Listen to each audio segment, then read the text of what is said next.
Assalamualaikum warahmatullahi wabarakatuh. Bismillahirrahmanirrahim. Alhamdulillahi rabbil alamin. Wassalatu wassalamu ala sayyidil mursalin nabiyina wa habibina wa syafi'ina Muhammad ibn Abdullah wa ala alihi wa ashabihi wa man ihtada bihadihi wastanna bisunnatihi ila yaumiddin, amma ba'du. Tuan-tuan dan puan-puan, rakan-rakan pendengar yang dirahmati oleh Allah Subhanahu wa taala sekalian, kita sambung bagi siri yang ke-10 diskusi kita daripada kitab salah satu karya agung Imam Al-Ghazali rahimahullah, iaitu Kimia As-Sa'adah. Dalam fasal kali ini Imam Al-Ghazali seolah-olah ingin menyimpulkan kepada kita tiga faktor kekuatan yang ada dalam diri manusia, yang mana faktor ini akan mendorong manusia untuk mencapai kebahagiaan, iaitu membantu hati untuk mencapai kebahagiaan. Kerana kebahagiaan dalam hidup manusia ini dikecapi oleh hati. Kebahagiaan dikecapi oleh hati. Fasa dalam muka surat 76, ini bahasa Arab, dan bahasa terjemahannya muka surat 77. Kata Imam Al-Ghazali rahimahullah, wa nafa'anallahu bi'ulumihi fi daraini amin. Faslun, tamamus sa'adati mabniyun ala thalathati asya', quwwatil ghadab wa quwwatil syahwati wa quwwatil ilm. Maksudnya, kata dia, kebahagiaan yang sempurna, tamam as-sa'adah, ataupun kalau kita nak terjemah secara harfiahnya, tamam, sempurnanya kebahagiaan itu akan dicapai oleh manusia ala mabniyun, kesempurnaan kebahagiaan itu, atau kebahagiaan yang sempurna itu terbina ataupun didasarkan pada tiga faktor kekuatan yang disiapkan Allah dalam jiwa manusia untuk membantu hati bagi mencapai kebahagiaan. Yang pertama, kekuatan al-ghadab, iaitu kekuatan kemarahan yang ada dalam diri manusia. Jadi sebab itu, tuan-tuan sekalian, kena buang anggapan yang salah yang mungkin tertanam dalam diri kita, bahawasanya marah ini sesuatu yang tidak baik. Bukan, tidak. Marah ini merupakan suatu kekuatan yang disiapkan Allah dalam diri manusia untuk mencapai kebahagiaan. Tapi dengan syarat, selepas ini Imam Al-Ghazali menerangkan kepada kita, jangan berlebihan marah, dan jangan tidak ada langsung marah. Mesti ada marah. Dan kerana dengan adanya kemarahan itu menyebabkan kita membenci orang yang selayak kita benci. Contoh macam syaitan, iblis, syaitan, membenci kejahatan dan sebagainya. Dan begitu juga dengan adanya perasaan marah itu menyebabkan ada di sana timbul ghirah, dipanggil, cemburunya kita. Ada setengah orang bila tidak ada perasaan marah, dia boleh melihat begitu saja isterinya tidak tutup aurat, anak perempuannya keluar dengan lelaki yang bukan mahram, tak ada rasa apa-apa, padahal dia lelaki.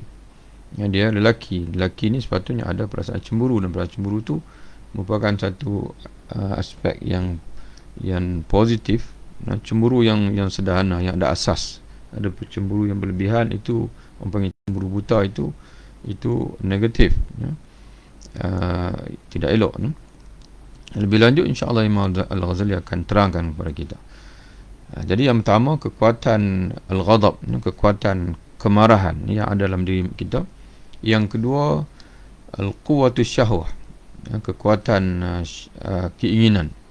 Diterjemah oleh penterjemah kitab kita ini, Kiai Mustafa Basri, dia terjemahkan dengan kekuatan nafsu ataupun syahwat. Tapi sebagaimana kita ulang lagi, kita lebih bagi Anas ni lah, dan lebih selesa menterjemahkan kekuatan keinginan yang ada dalam diri kita itu. Keinginan pada makan, minum, keinginan kepada isteri ataupun suami, keinginan pada memiliki harta dan sebagainya, itu sebenarnya memiliki kebaikan-kebaikan yang boleh membawa kita kepada saadah, kebahagiaan yang kita cari.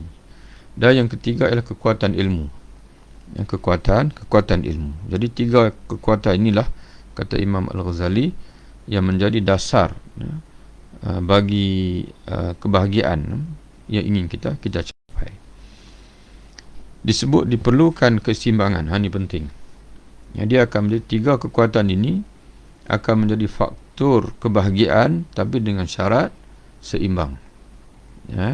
Diperlukan keseimbangan di antara kekuatan-kekuatan itu agar tidak terjadi kekuatan nafsu lebih besar sehingga berakibat menjerumuskan orang untuk mencari keringanan-keringanan dan rosaklah dia. Mana bila terlalu berlebihan kekuatan nafsu itu, kekuatan keingin-ingin pada makan, ingin pada minum, ingin pada jima' sebagainya, menyebabkan kita bermudah-mudah dengan perkara yang haram. Sepatutnya bulan puasa ni kita berpuasa. Bila kita mampu, bukan maknanya Allah Ta'ala mengharamkan makan dalam keseluruhan hari. Allah menghalalkan makan iaitu bila kita berbuka nanti. Sebelum berbuka, kita dikendaki untuk berpuasa. Tapi kalau keinginan makan itu berlebihan, menyebabkan kita suka berpuasa, itu akan menimbulkan kerosakan. Jadi sebab itu, kata Imam Al-Ghazali, 3 faktor kekuatan tadi yang menjadi dasar kepada kebahagiaan perlu kepada keseimbangan. Kerana agar tidak terjadi kekuatan nafsu lebih besar sehingga berakibat menjerumuskan seseorang itu mencari keringanan-keringanan dan rosaklah dia. Atau kekuatan angkara muka, mana kekuatan kemarahan tadi menjadi lebih besar kalau tidak diseimbangkan, tidak dikontrol, tidak dikawal, sehingga membawa orang menjadi tolol dan mata gelap. Al-humq. Akibatnya kehancuranlah pula. Jadi kalau marah membabi buta, tidak dikontrol, akan menyebabkan seseorang itu akan menjadi tolol. Yakni dia akan bertindak dengan kebodohan, dia panggil. Yang bertindak berdasarkan kepada kebodohan dan mata gelap. Mana dia tak nampak, dia panggil. Biasalah kalau kita dah terlalu marah, menyebabkan segala reaksi yang lahir daripada ucapan kita ke tangan kita dan sebagainya adalah reaksi yang semata-mata meraihkan kemarahan dan kita tidak nampak rasional lagi pada ketika itu. Maknanya itu bahaya. Bahaya itu menyebabkan kadang-kadang sampai berlaku pembunuhan dengan sebab kemarahan. Kalau 2 kekuatan itu tidak berlebihan, kalau tak berlebihan, kekuatan keinginan ataupun kekuatan nafsu ataupun kekuatan dan juga kekuatan kemarahan tadi, kata Imam Al-Ghazali, kalau tidak berlebihan, dengan tuntunan, macam mana nak pastikan dia tidak berlebihan itu? Iaitu dituntun oleh kekuatan keadilan, quwwatul adli, kekuatan kesaksamaan, berfikir dengan saksama, menilai kalau kita nak ingin sesuatu pun kita cuba fikir dengan saksama. Kalau kita ingin marah sesuatu pun kita cuba fikir dengan adil, dengan saksama. Tadi kata dia, kalaulah dituntun kekuatan keinginan atau kekuatan nafsu dan juga kekuatan kemarahan itu dituntun oleh kekuatan al-adlu, kekuatan keadilan, iaitu setentu akal, dikontrol oleh akal dengan adil, maka akan berolehlah petunjuk ke jalan hidayah. Dan apabila beroleh petunjuk ke jalan hidayah, pastinya kita akan sampai kepada as-sa'adah, kebahagiaan. Dan itulah yang menjadi tujuan Imam Al-Ghazali rahimahullah wa nafa'anallah bi'ulumihi fid daraini, amin. Dan menjadi tujuan dia menulis kita ini, iaitu kimia as-sa'adah, ramuan untuk mencapai kebahagiaan. Begitulah, kata Imam Al-Ghazali, begitulah keangkara murkaan, yakni kekuatan kemarahan dalam diri kita bila berlebihan, orang akan mudah memukul dan membunuh. Bila ia kurang pula ataupun tak ada langsung, maka rasa cemburu atau ghirah dan semangat pembelaan di dalam urusan agama dan dunia akan hilang pula. Jadi kuatan kemarahan kalau berlebihan, kata Imam Ghazali, maka akan menyebabkan kita bertindak memukul orang dan juga membunuh. Tapi kalau kurang pula kekuatan kemarahan ini, maka akan menyebabkan hilang pula perasaan cemburu. Perasaan cemburu melihat kebatilan dilakukan di atas depan kita. Dan begitu juga pembelaan terhadap urusan agama. Mana kita tak bela agama sebab kita tak ada perasaan marah. Tidak ada perasaan marah kepada orang yang mencerca agama dan sebagainya. Jadi sebab itu kita ulang balik bahasanya kalau kita sebelum ini menganggap perasaan marah itu negatif sepenuhnya, kena buang. Itu tidak betul. Tidak betul. Tetapi bila porsi angkara murka itu sedang, ini sederhana, tidak kurang dan tidak berlebihan, maka akan terwujud sifat-sifat sabar, berani dan juga bijaksana. Itu. Kata Imam Al-Ghazali, kalaulah kekuatan kemarahan dalam diri kita itu berada dalam sedang, sederhana, tidak lebih tidak kurang, maka akan terwujud dalam jiwa kita itu sifat sabar, berani dan juga bijaksana. Jadi sebab itu menjadi hikmah kita baca dalam Quran. Allah Subhanahu Wa Taala menggandingkan nama dia di antara dua nama yang selalu digandingkan Allah ialah Al-Aziz Al-Jabbar, Al-Aziz Al-Hakim. Al-Aziz Al-Hakim. Tuhan yang Maha Perkasa. Tuhan yang Maha Perkasa, sebab itu dengan keperkasaan dia Allah membalas hamba-hambanya yang menurhaka dengan menurunkan azab dan sebagainya. Tapi pada masa yang sama Allah Ta'ala menyebutkan Al-Aziz Al-Hakim, bijaksana. Jadi sebab itu Allah tidak zalim.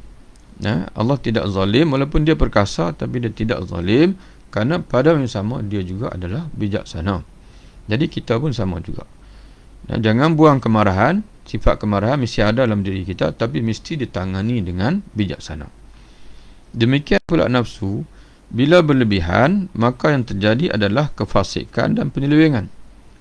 Makna nafsu, keinginan dalam diri kalau berlebihan, keinginan bermakan ke minum ke kepada lelaki ataupun lelaki ingin pada perempuan, perempuan ingin pada lelaki, kalau berlebihan akan bawa kepada kita makan berlebihan ataupun kita makan yang haram, minum yang haram ataupun berlaku zina dan sebagainya. Kalau ia kurang pula, maka akan terjadi kelumpuhan dan kelesuan. Seumpama kita tengok orang sudah tidak ada selera makan, dia tak selego, dia tak akan ada kekuatan untuk beribadat. Orang tidak ada tidak ada minat untuk berkahwin, maka tidak ada zuriat. Tidak ada zuriat, tidak bertambah. Bila orang beriman tidak ada zuriat, bermakna tidak akan bertambah hamba-hamba Allah yang soleh di atas muka dunia ini. Sedangkan kalau tengah-tengah kekuatan nafsu ini, kalau sederhana pula, maka akan lahir sifat-sifat terhormat, ni'ifah, rela dengan pemberian Allah yang sedikit ini, qanaah dan sebagainya. Jadi penting, sangat-sangat penting kekuatan keinginan ataupun kekuatan nafsu yang ada dalam diri kita ini, kita kontrol, kita kawal supaya dia berada dalam keadaan yang adil, dalam keadaan yang sama atau sederhana. Juga kekuatan kemarahan, dan bagaimana nak pastikan dia sentiasa berada dalam posisi yang adil, yang sederhana, yang waras, iaitu dengan kita mengawal dengan menggunakan kekuatan ilmu yang ada dalam minda kita ataupun dalam akal kita. Kemudian dalam fasal yang berikutnya, Imam Al-Ghazali meneruskan lagi, kata dia, ketahuilah bahawa hati dan pasukannya mempunyai perilaku-perilaku dan sifat-sifat yang sebahagian disebut sebagai budi pekerti yang buruk, yakni akhlaqus su', sementara sebahagian lagi disebut sebagai budi pekerti yang baik, yakni akhlaqul hasan. Jadi dalam makna hati ni, hati dan pasukan hati, dia boleh berperilaku dan bersifat dengan sifat yang buruk, kata Imam Al-Ghazali, maka menjadilah hati kita dan juga jiwa kita itu disebut sebagai jiwa yang berakhlak dengan akhlak kusuk.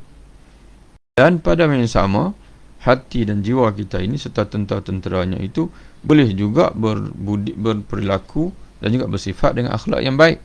Maka menjadilah hati dan jiwa kita itu sebagai jiwa yang hasan, yang baik. Jiwa yang berakhlak dengan akhlak yang hasan. Dengan budi pekerti baik, orang akan mencapai darjat kebahagiaan. Sedangkan akibat budi pekerti buruk pula, maka akan menyebabkan orang itu mengalami kehancuran dan kesengsaraan. Ini pentingnya kita memastikan hati dan jiwa kita itu sentiasa berakhlak dengan akhlak yang baik, kerana itu sajalah yang akan bawa kita kepada kebahagiaan. Dan kita tangkis segala akhlak-akhlak yang buruk daripada hati dan jiwa kita, kerana akhlak yang buruk itu akan membawa kita kepada kehancuran dan kesengsaraan. Semuanya ini, kata Imam Ghazali, menjadi 4 jenis budi pekerti. Dia akan, maknanya jiwa manusia ini daripada 2 budi pekerti yang buruk, budi pekerti yang baik itu akan berhujung kepada 4. Jadi kita tengok kita ni duduk di mana daripada 4 ni. Yang pertama, kata Imam Ghazali, budi pekerti syaitan. Yang pertama. Yang kedua, budi pekerti haiwan. Yang ketiga, budi pekerti binatang buas. Dan yang keempat, budi pekerti malaikat. Budi pekerti malaikat. Perbuatan-perbuatan buruk yang berupa makanan, mana hanya suka makan, minum, tidur, suka berkahwin, itu saja kesukaan dia dalam hidup ini, merupakan budi pekerti haiwan. Jadi orang yang hidup dia untuk makan, untuk minum, untuk berjima, hubungan jenis, maka itu haiwan, kata Imam Ghazali. Dia berbudi pekerti seperti haiwan. Perbuatan-perbuatan angkara murka seperti memukul, membunuh dan bermusuhan adalah budi pekerti binatang buas. Budi pekerti binatang buas. Jadi kalau seseorang itu dia hidup ni sekian nak bergaduh dengan orang saja, nak mengumpat orang saja. Kalau dia tu dalam contoh dalam zaman Facebook dan WhatsApp ni, kira input-input yang dia masukkan semua input perli orang lain, cari kesilapan orang lain, mengkritik orang lain, macam mana yang berlaku hatta dalam bulan Ramadan pun masih berlaku. Maka itu mungkin kerana dia itu sudah menjadi atau dipengaruhi oleh jiwa binatang buas. Kemudian perbuatan-perbuatan nafsu syaitan seperti tipu daya, khianat, korupsi dan sebagainya adalah budi pekerti syaitan. Jadi kalau seseorang itu pula dia suka menipu orang lain, berkhianat, pecah amanah dan sebagainya, maka itu budi pekerti syaitan. Dan perbuatan-perbuatan berbudi yang berupa kasih sayang, pengertian, mana suka mengerti, mana suka mencari pengertian, mencari ilmu, terjemah kepada ilmu, suka mencari ilmu, suka berkasih sayang, wal khair, dan suka buat kebajikan, maka ia akhlakul malaikah, maka dia adalah akhlak para malaikat. Jadi cuba kita cerminkan diri kita macam mana, jiwa kita macam mana. Kalau jiwa kita itu jiwa yang suka menuntut ilmu, jiwa kita kan jiwa yang suka berkasih sayang sama-sama kita orang Islam, malah Nabi menyebutkan bahawa menolong anjing, sayang, mana simpati kepada anjing pun Allah bagi pahala. Allah Ta'ala bagi pahala pada kita, menunjukkan bahasanya betapa mulianya sifat rahmah itu. Dan di sana kalau tuan-tuan sekalian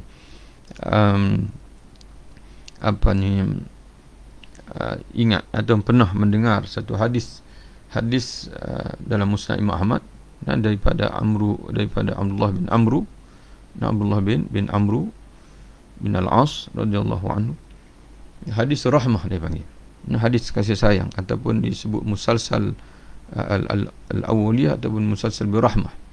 Di mana Nabi menyebutkan ada hadis ini, biasa alim ulama hadis dia akan menjadikan ini merupakan hadis yang pertama yang dia sampaikan kepada anak murid dia, kerana menggambar kasih sayang. Kerana sayanglah seorang guru itu sudi mengajar kita. Kalau kerana tidak sayang, sudah tentu dia tak akan mengajar kita. Maka sebab itu mereka jadikan hadis ini sebagai hadis yang pertama, dan berantaian sejak daripada Sufyan Ats-Tsauri zaman Sufyan Ats-Tsauri, sehinggalah sampai kali ini ulama muhaddisin dia akan berkata, dia akan baca di sini, itu hadis yang berbunyi sabda Nabi sallallahu alaihi wasallam, ar-rahimuna man yarhamuhumur rahman. Ya, ar-rahimuna yarhamuhumur rahman. Orang yang pengasih, ya, orang yang pengasih akan dikasihi oleh Tuhan yang Maha Pengasih. Irhamu man fil ardi, kamu kasihanilah, sayangilah, simpatilah kepada makhluk Allah yang di bumi.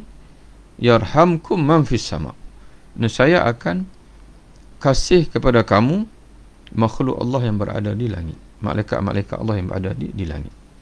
Itu hadis Nabi sebenarnya Muslim Muhammad. Maka para ulama muhaddisin, sebelum dia nak mengajar hadis, dia akan baca hadis ini, lalu dia berkata, inilah hadis yang pertama yang aku dengar daripada guruku. Inilah hadis yang pertama yang aku dengar daripada guruku. Jadi kemudian anak murid dia bila nak sampaikan, bila nak mengajar hadis kepada anak murid yang baru khususnya, dia akan sebut yang sama juga. Inilah hadis yang pertama yang aku dengar daripada guruku. Sebab itu dinamakan sebagai al-musalsal bil awwaliyah. Hadis rantaian dipanggil hadis yang pertama, kerana setiap rawi itu akan sebut inilah hadis yang pertama. Rawi yang berikut selepasnya akan sebut hadis yang pertama. Jadi hadis ini ana terima daripada banyak guru-guru ana, di antaranya Syekh Muhammad Abdul Sulaiman Al-Hadal. Dia pun menyebut pada ana, inilah hadis yang pertama yang aku terima daripada guruku. Kemudian lagi selain daripada itu lagi Syekh Qasim Al-Bahri yang pun dia pun pernah menyampaikan baca hadis ini pada ana. Begitulah kebetulan ana baca ni, maka ana sampaikan kepada tuan-tuan sekalian yang mendengar daripada ana, inilah hadis yang pertama yang ana dengar daripada guru ana Syekh Sulaiman Al-Hadal dan juga Syekh Qasim Al-Bahri. Dan sahabat-sahabat yang mendengar ini boleh riwayatkan hadis ini, dan kerana sanad dia bersambung sehinggalah kepada Rasulullah SAW, iaitu hadis yang dinamakan dengan al-musalsal bil al-awwaliyah, dan dikenali juga dengan musalsal bil rahmah, musalsal hadis rantaian kasih sayang dipanggil.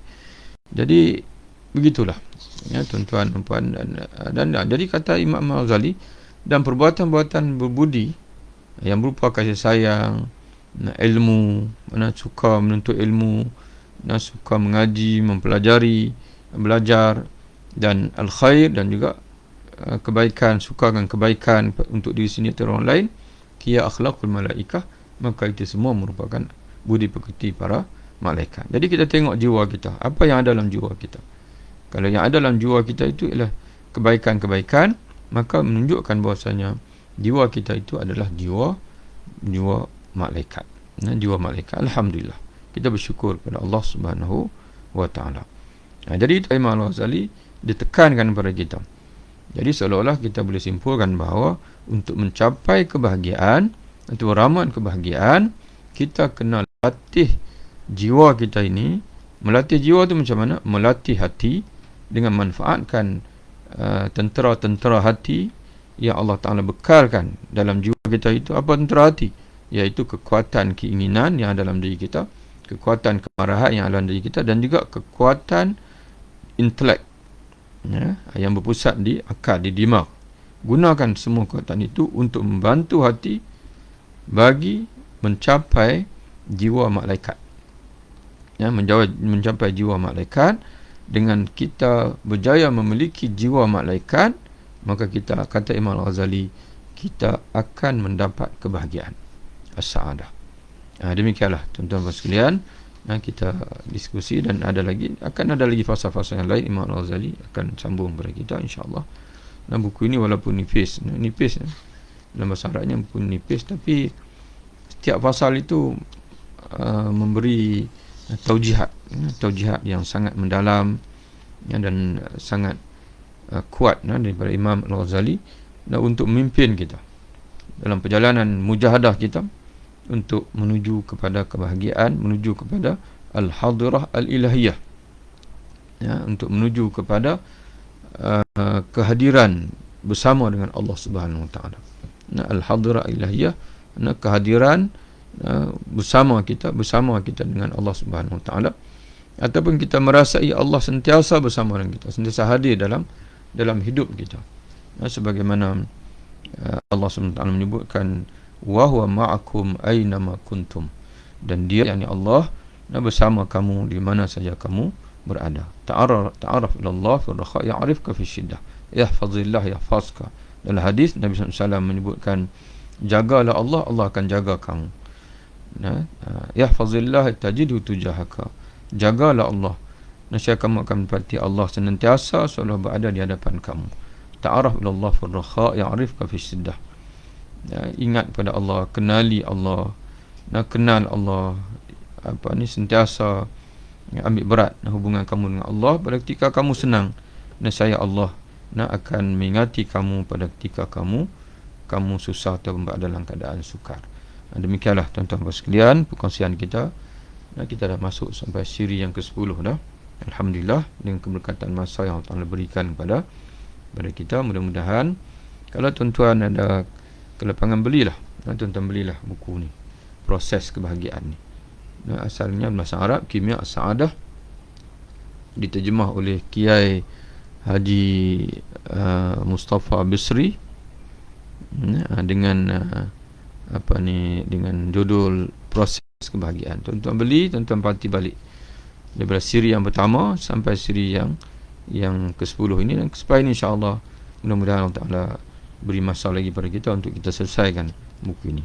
Dan baca, boleh dikatakan setiap patah kalimah anda baca satu-satu, untuk berkongsi ilmu dengan tuan-tuan dan puan sekalian. Mudah-mudahan Allah Subhanahu Wa Taala memberkati hidup kita dengan usaha kita untuk mempelajari agamanya dan memahami ayat-ayat suci dan juga kalam Rasulnya, sunnah Nabi sallallahu alaihi wasallam.